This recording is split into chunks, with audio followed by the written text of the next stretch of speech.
रखेंगे। Doctor Udaybhan Singh sir, प्रणाम sir. इस विद्वत मंडली में सभी मूर्धन्य विद्वानों को प्रणाम। मैं सुनाई पड़ रहा हूँ सबको अमित जी? हाँ सर, अच्छी से आवाज आ रही सर जी। ओके।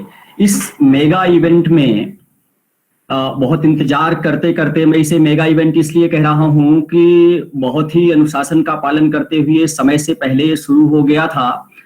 डॉक्टर आमिष प्रताप सिंह और डॉक्टर सुभाष चंद्रा ने इसे कुशलता पूर्वक शुरू कर दिया था समय से पहले, और मुझे जो समय इसमें इंगित किया गया था मिला था वो 4:15 से 4:25 के बीच का था, और इस समय बज रहा है 5:26 मैं अपने सेट पर देख रहा हूं।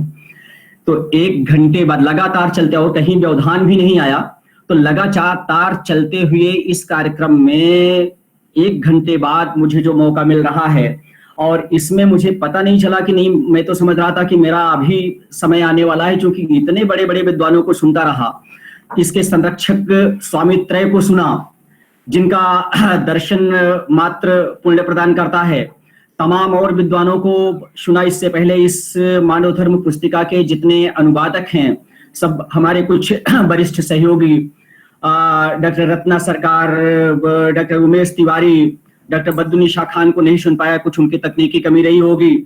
तो तमाम इन जो लोगों को सुना, और अभी जस्ट इससे पूर्व ग्रीनमैन विजयपाल बघेल जी को सुना, जिन्होंने पूरी तरह से इसको ईश्वर की अवधारणा को ही पर्यावरण से बहुत सच्चे तरीके से जोड़ दिया, सही तरीके से। इस क्रम में मैं बहुत एक छोटा पार्टिसिपेंट अपने को मान रहा हूं, बहुत छोटा सहभागी मान रहा हूं, और ये जो विषय है, ये विषय बहुत अब तक बहुत उदात्त चरण पर, उदात्त स्तर पर अवस्थित हो गया है, कुछ ज्यादा स्पिरिचुअल हो गया है। इतने मूर्धन्य विद्वानों और आध्यात्मिक गुरुजनों की वाणी के बाद इसको धरातल पर लाना मेरे जैसे छोटे वक्ता के लिए बड़ा कठिन है। फिर भी मैं ये समझता हूं कि जो ये विषय है, value based education rooted in the Ethos of Indian tradition, और वो भी मानव धर्म के परिप्रेक्ष्य में, तो सीधे इस पर बात करें तो बात का संदर्भ तो निश्चित रूप से लेना इसलिए है कि सारा श्रेय डॉक्टर आदर्श कुमार जी को है, जिन्होंने मानव धर्म पुस्तिका लिखी, और उस मानव धर्म पुस्तिका का इतने समय में इतनी भाषाओं में अनुवाद हुआ, धरातल पर लाने के लिए उसका मंचन आदि तमाम जिसके लिए वो जी जान से लगे हुए हैं, मनसा वाचा कर्मणा पूरी तरह से प्रयत्नशील हैं। जैसा अभी किसी हमारे पूर्व वक्ता ने कहा था कि उन्होंने एक मिशन बना रखा है, इसको निश्चित रूप से उनका विजन और मिशन दोनों इसमें स्पष्ट है। और तो निश्चित रूप से सारी बातें, सारा डिस्कोर्स उसी के इर्द गिर्द घूमता है। अंतर वस्तु है इस मानव धर्म में, वो अंतर वस्तु अपने आप में गागर में सागर है। सीन द पिक्चर, गागर में सागर है। मैं इसलिए कह रहा हूं कि ये तो 5 दृश्यों में सिमटी हुई एक छोटी सी पुस्तिका है, जिसमें कुछ दृश्यों का उन्होंने मुख्य रूप से 2 दृश्यों का वर्णन किया, एक हेल का, हेवन का, नरक का और स्वर्ग का, और उसमें तरह तरह से पात्रों को दर्शा दिया कि किस पात्र क्या है, और कैसे वो अपने वो जो है स्पीच, थॉट और एक्शन की सिंक्रोनी से इसको हेवन बना सकता है, और कैसे उसकी असिमेट्री से इसको हेल में परिवर्तित कर सकता है। ये बहुत बखूबी चित्रित किया है डॉक्टर आदर्श कुमार ने अपनी इस पुस्तिका में। तो निश्चित रूप से ये पुस्तिका मूल्य आधारित शिक्षा, हाँ, विशेष रूप से उस समय में जब आज पूरी की पूरी दुनिया इस कोरोना जैसी महामारी से ग्रसित है, और इस महामारी में जैसा तमाम लोगों ने कंसर्न व्यक्त किया, ऑक्सीजन से लेकर तमाम मूल्यों का संकट, तमाम केवल ऑक्सीजन ही नहीं और तमाम मूल्यों का संकट आन पड़ा है। मूल्यों का संकट किस रूप में कि आदमी इतना डरा हुआ है कि डर कर वो अपनों को पहचान नहीं रहा है, पहचानते हुए अपनों को छू नहीं रहा है ना, अपनों के पास नहीं जा रहा है ना, एकाकी में बिल्कुल सॉलिट्यूड में वो तड़प रहा है कि काश में होता, इसके पास होता, इसको छू लेता, इसके अंतिम संस्कार में शामिल हो जाता, या इसको कोई दवा पहुंचा देता, कोई इसके काम आ जाता। जो वास्तव में मानव धर्म है वो आज की इस परिस्थिति में कुदरत ने ऐसा कहर ढा रखा है, या ग्रीनमैन विजयपाल बघेल के शब्दों में कहें तो ये मैन मेड डिसास्टर है, जिसका अंतिम रूप से अपराधी मनुष्य स्वयं है इस कहर का, कि ऐसा कहर है जिसमें मनुष्य कुछ चाहते हुए भी अपने धर्म का निर्वाह नहीं कर पा रहा है, मनुष्य से नहीं जुड़ पा रहा है। ऐसी इस त्रासदी की घड़ी में निश्चित रूप से इस मूल आधारित शिक्षा पर डिस्कोर्स करना, इस पर विचार करना कुछ तनावग्रस्त हो जाता, संदर्भित तो है लेकिन किंचित तनावग्रस्त हो जाता है। जैसा हम सभी जानते हैं, सारे लोग विद्वान हैं, बहुत सी, मैं इसमें विद्वता नहीं प्रकट करना चाहूंगा, बहुत से लोग इसमें जुड़े हुए हैं, प्रोफेसर शैलेंद्र त्रिपाठी हैं, पवन जी हैं, और हमारे बहुत से ये अवस्थी जी हैं, आलोक जी हैं, जो हमसे सब बहुत ज्यादा जानते हैं इसमें, और वो स्वामी त्रय हैं जिन लोगों का डिस्कोर्स सुनकर कुछ मूड बना, इस संदर्भ में कुछ ओरिएंटेशन हुआ आपसे बात करने का। तो ऐसे में लेकिन ये पार्ट जरूर मैं प्ले करना चाहता हूं कि मनुष्य एक बायोलॉजिकल ब्रूट से, मैं शब्द प्रयोग कर रहा हूं कि एक बायोलॉजिकल ब्रूट से एक सोशल एनिमल बनता है, तो वो कल्चरल ब्रीडिंग के सहारे, सांस्कृतिक परिपालन के सहारे वो बनता है। अदरवाइज अगर वो संस्कृति ना हो, एक बहुत बड़े विद्वान लॉर्ड फिक्टे ने कहा था कि man becomes man only among man, मनुष्य मनुष्यों के बीच में रहकर ही मनुष्य बनता है, जिसका निहितार्थ यह है कि मनुष्य को अगर दूसरे मनुष्यों का सानिध्य सहयोग न मिले तो वो कुछ भी, उसके पास कुछ इंस्टिंक्ट के द्वारा सीखने लायक ऐसा नहीं है जो उसे मनुष्य बना सके। उसकी मूल प्रवृत्तियां इतनी वो लेकर नहीं आया है जितनी कुदरत ने दूसरे जीवों को दिया है। मनुष्य अपनी श्रेष्ठता सिद्ध कर पाता है तो केवल इसलिए सिद्ध कर पाता है कि उसकी पुरानी पीढ़ी ने उसके लिए एक संस्कृति बना रखी है, एक सजो रखी है, और उस संस्कृति से वो कुछ ज्ञान प्राप्त कर लेता है, जिसे क्रमशः अगली पीढ़ी में ट्रांसमिट करते हुए वो इसमें परिवर्धन करता और इस संस्कृति की समृद्धि को और विशाल बनाता चला जाता है। तो एक, मैं ये कह रहा था कि एक बायोलॉजिकल ब्रूट से जो सोशल एनिमल बनाने का कार्य है वो कल्चरल लर्निंग है। मनुष्य एक ही साथ सोशल एनिमल है, एक ही साथ वो कल्चरल एनिमल है, और उसी समय उसके अंदर एक इंडिविजुअलिटी भी। इस धरातल का कोई ऐसा प्राणी नहीं है जिसमें तीनों गुण एक साथ मिलते हों, सोशल प्रवृत्ति भी, कल्चरल प्रवृत्ति भी, और साथ साथ इंडिविजुअलिटी भी मेंटेन करता हो। हर कोई व्यक्ति अपने ढंग से, हर किसी चीज की व्याख्या कर लेता है, हर किसी चीज को अनुभव कर लेता है ना, और अपने ढंग से अपना विजन मिशन प्रस्तुत करता है, अपने ढंग से अपनी जीवन पद्धति बनाता है। ये उसकी इंडिविजुअलिटी है जो मनुष्य में ही है ये। और मनुष्य ने एक ऐसा वातावरण तैयार करने की कोशिश की जिससे ब्रह्मांड में सारे जीव अपना अपना भाग ग्रहण करते हुए समन्वय के साथ रह सके। निश्चित रूप से इसमें कुछ गलतियां हुई, कभी कभी कुछ लैप्सेज हुए, जिसके कारण बीच बीच में समस्याएं आ जाती हैं, जैसे आज ये समस्या कोरोना के रूप में प्रकट हुई है। एक किसी ने कहा है और सब लोगों को ज्ञात है कि if you serve the universe will serve. अगर आप, मैं स्पेशली विजयपाल बघेल जी अभी बोल रहे थे, मैं उनको क्रेडिट देते हुए बात कहना चाहता हूं कि if you serve the universe will serve you.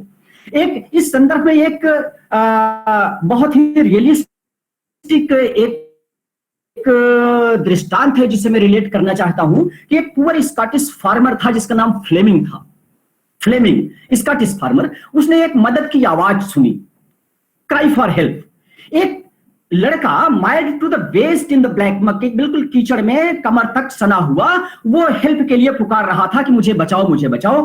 और उस सुना और वो गया, उसने लड़के को बचाया, लड़के को उसने बचाया, बात खत्म हो गई। वो लड़का अपने घर जाता है। थोड़ी देर के बाद एक noble man, well dressed, elegantly dressed एक नोबल मैन वहां उस बच्चे के साथ आता है, और वो फार्मर वही खेत में रहता है। उस स्कॉटिश फार्मर से वो ग्रेटिट्यूड प्रकट करता है कि आपने मेरे बच्चे को बचाया है इस आफत से, मैं आपका शुक्रगुजार हूं, मैं आपके लिए क्या कर सकता हूं, कुछ ऑफर भी करता है। उस फार्मर इनकार करता है। मैं फार्मर की बात इसलिए कर रहा हूं कि इस मानव धर्म पुस्तिका में फार्मर का रोल बहुत ही, किसान का रोल बहुत ही ग्लोजाइज किया गया है, ऊंचे चढ़ाया गया है, जिसका सूत्र प्रारंभ से इस ब्रह्मांड के को स्थिर रखने से है। तो जब वो उससे पूछता है कि मैं क्या कर सकता, आपने मेरे बच्चे की मदद किया, तो उस कृषक का जवाब होता है कि नहीं, मैंने अपना धर्म निभाया है, मैंने अपना धर्म निभाया है, मैंने अपना कर्तव्य पूरा किया है, मैंने कुछ ऐसा विशेष नहीं किया, इसलिए आपको कुछ करने की आवश्यकता नहीं है। ठीक है, बच्चा आपका स्वस्थ रहे, आप ले जाइए।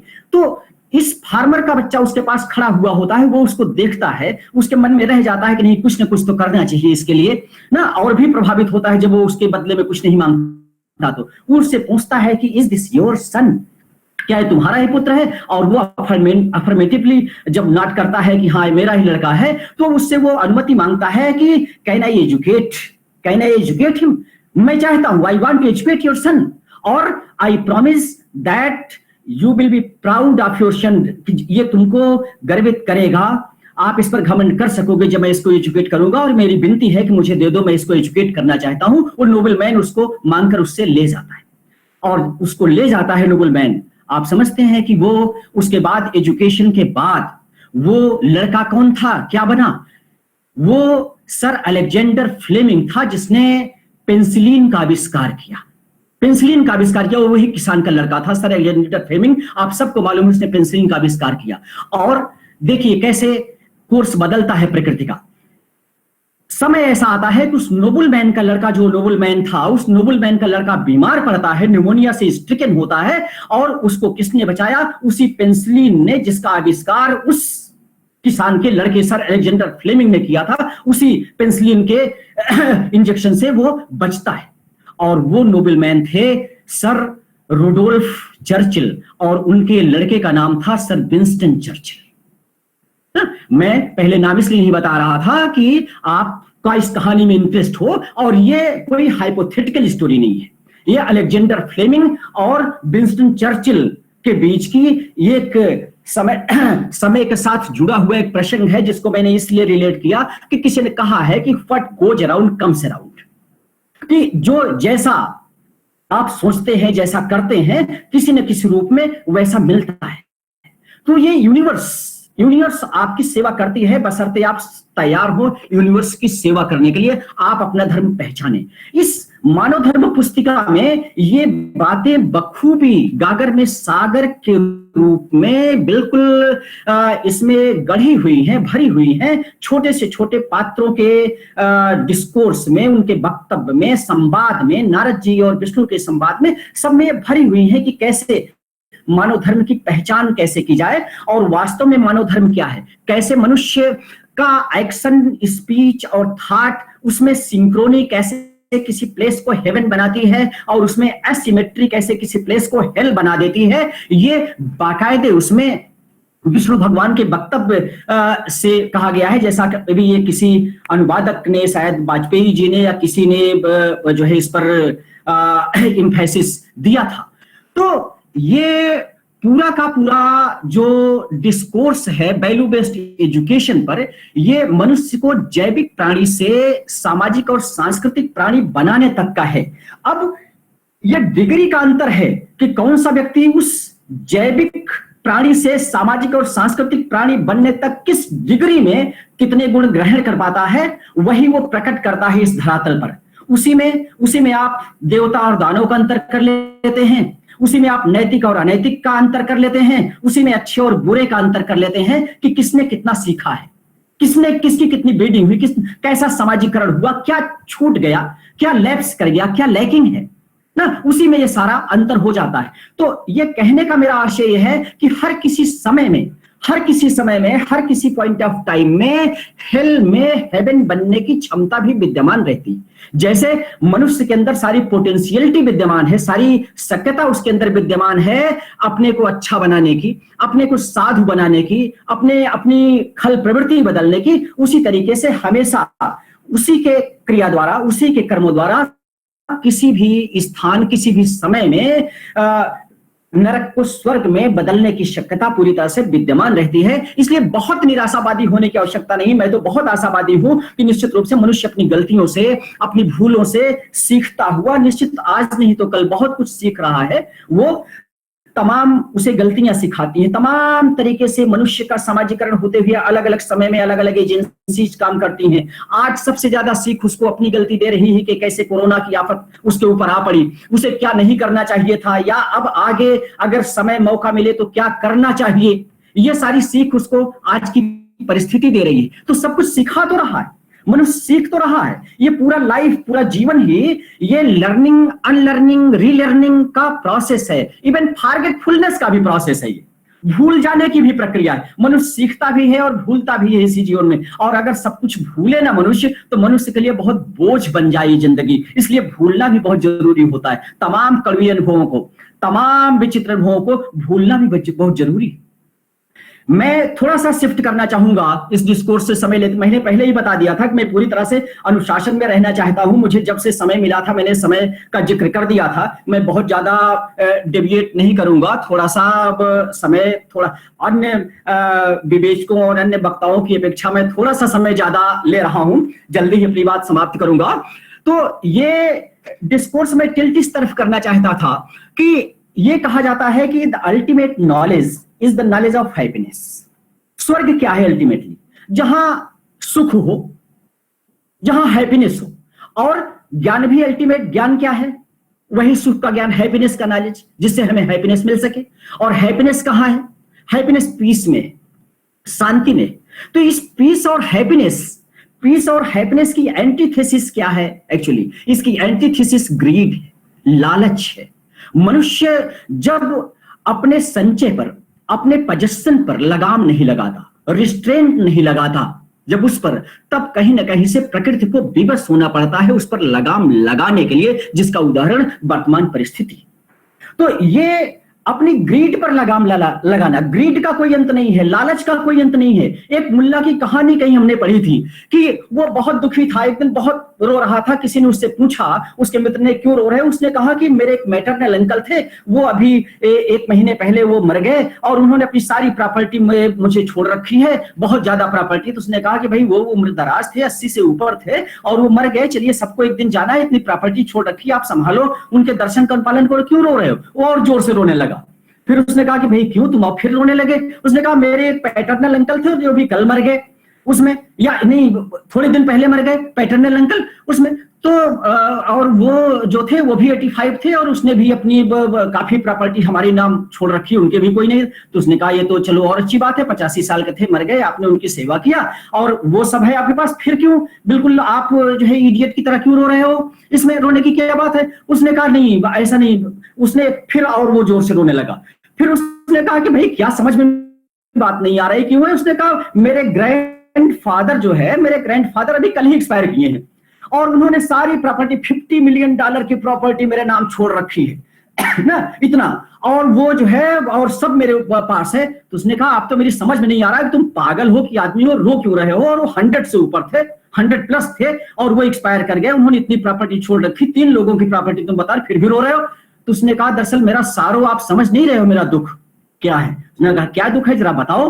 उसने कहा कि अब मेरे पास कोई मैटरनल, पैटर्नल या कोई ग्रैंडफादर बचा ही नहीं मरने को कि आगे किसी की प्रॉपर्टी अब तो मुझको नहीं मिलेगी आगे ना, आगे अगर कुछ मिलती तब तो मेरे लिए होता ना, अब कोई मेरे पास बचा नहीं है इसलिए मैं रो रहा हूं ना, कि मेरे पास तो आगे अब दुख ही दुख है। तो ये ग्रीड, ये मैंने इसलिए रिलेट की कि ये ग्रीड है ना, कि ग्रीड का कोई अंत नहीं, और जहां तक ग्रीड है वहां तक सारो, वहां तक दुख है ना, उसकी कोई सीमा रेखा नहीं खींची जा सकती, निश्चित रूप से दुख है।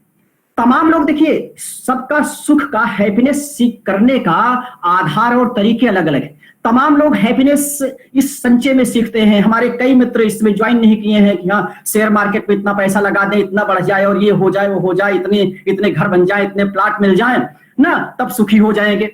कई एक मित्र हमारे जो सामने बैठे हुए भी हैं, वो बाकायदे प्रश्न है, कुछ खा रहे हैं, हंस रहे हैं, ये लोग भी ऐसा कुछ समझते हैं कि जैसे happiness is sold in shops, happiness is sold in shops, जैसे हैप्पीनेस दुकानों में मिलती है। दुकानों में क्या मिलती है? कई लोगों को दुकानों में वो लिकर मिलती है, वाइन मिलती है, पुड़िया, गुटखा, तमाकू, तमाम चीजें ये जो मिलती है उसमें हैप्पीनेस खोजते हैं ना। एक रमन महर्षि का एक कहानी उन्होंने एक दृष्टांत दिया था कि ये डार्क्स लॉजिक कैसे, बड़े ध्यान से सुनिएगा। मैं बहुत जल्दी इसलिए बोल रहा हूं कि समय के प्रेशर में मैं अपनी बातें समाप्त कर लूं, थोड़ा सा अस्थिरता पूर्वक बोल रहा हूं। तो डार्क्स लॉजिक उन्होंने कहा, उन्होंने कहा एक धनी व्यक्ति ने एक कुत्ता पाल रखा था, डॉग पाल रखा था, पेट डॉग, और उसको खूब खिलाता पिलाता था, लेकिन डॉग प्रसन्न ही नहीं होता था और वो उसके मन का उसको खाना नहीं मिल रहा था। एक दिन वो घर से निकल लिया अपने तरह के खाने को खोजने में। वो गली में घूमता रहा, इधर कूड़े में घूमता रहा, इधर देखता रहा, उधर देखता रहा, कुछ नहीं मिला उसको।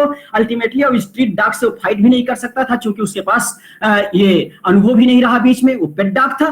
तो बहुत हारा थका परेशान उसको एक ड्राई बोन मिली, एक सूखी हड्डी मिली, और उस हड्डी को वो चबाने लगा, कस के चबाने लगा। और उस हड्डी को, ड्राई बोन को चबाने में its gum got punctured and the blood started oozing out.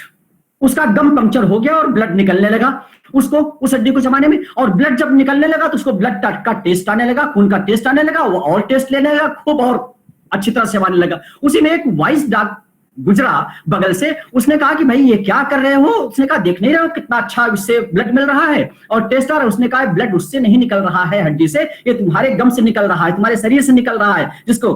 तो उसने उसको डांटा, उसने कहा कि अच्छा, इससे पहले तो मैंने इसका टेस्ट, जब तक मैंने इस हड्डी को नहीं खाया था तब तक तो मैं ब्लड का टेस्ट ही नहीं जानता था ना। तो लॉजिक ये है कि अगर ये हड्डी मुझे नहीं मिली होती तो ब्लड का टेस्ट मुझे नहीं मिलता, तो इसलिए तुम गलत कह रहे हो। ये ब्लड जो है इसी हड्डी से आ रहा है, वो मेरे शरीर से नहीं, गम से। और वो फिरोसली उसको बाइट करने लगा उस हड्डी को। और तो दिस इज डॉग्स लॉजिक। वो उसको खुशी उसमें मिल रही थी कि ये डॉग्स लॉजिक है। तो मैं तमाम अपने बड़े छोटे पूज्य भाइयों को, सीनियर्स को ये कहना चाहता हूं कि तमाम जो आपकी निर्भरता इन दुकानों पर तमाम तरीके के नशाखोरी में है, इंक्लूडिंग पुड़िया, गुटखा, मसाला, बीड़ी, सिगरेट, ना दारू, शराब जो है, ये सब डॉग्स लॉजिक में हैप्पीनेस खोजने के तौर तरीके हैं। ये सब वही, और ये रमन महर्षि ने कहा था, मैंने कोई इसको गढ़ा नहीं है, मैंने केवल उसको रिलेट किया है, आपके साथ उसको शेयर किया है। तो ये सबके साथ समय मैं बहुत कुछ आपके साथ अभी शेयर करना चाहता था, कई एक दृष्टांत शेयर करना चाहता था, लेकिन मैं समझ रहा हूं कि बहुत कुछ लोग उब भी रहे होंगे समय के प्रेशर में। 5:45 बज रहा है, कुछ लोग 5 बजे तक मानकर इसको बैठे होंगे। आलोक जी इंतजार कर रहे होंगे कि जल्दी ये सब अपना मूर्खतापूर्ण संभाषण खत्म करें, हम धन्यवाद दें, घर जाएं, कुछ खाएं पिएं, चाय से खाली काम चल रहा है। तो ऐसे में निश्चित रूप से मैं यही कहूंगा कि ये हैप्पीनेस मनुष्य अपने उस ईगोलेस एक्शन में ढूंढे ना। कहा जाता है कि love for power is ego and power of love is God. अगर निश्चित रूप से आप उसी के लिए लगातार प्रयत्नशील हैं तो कभी भी ईगो लेडन एटमॉस्फियर में हैप्पीनेस सीख नहीं की जा सकती, नहीं खोजी जा सकती। ये प्रूवन फैक्ट है। और जहां कहीं ईगो बाहर हुआ तो वो आपको अकिंचनता में सुख मिल सकता है, आपको समृद्धि में भी खुश मिल सकता है। समृद्धि भी गड़बड़ नहीं है और ना किंचनता गड़बड़ है, बस केवल हमारा विजन चेंज होना चाहिए, हमारा परसेप्शन चेंज होना चाहिए। और इस चीज को निश्चित रूप से इस मानव धर्म पुस्तिका में डॉक्टर आदर्श कुमार ने बखूबी उद्धृत किया है। इसमें ये निहितार्थ है जो इससे लेने लायक है।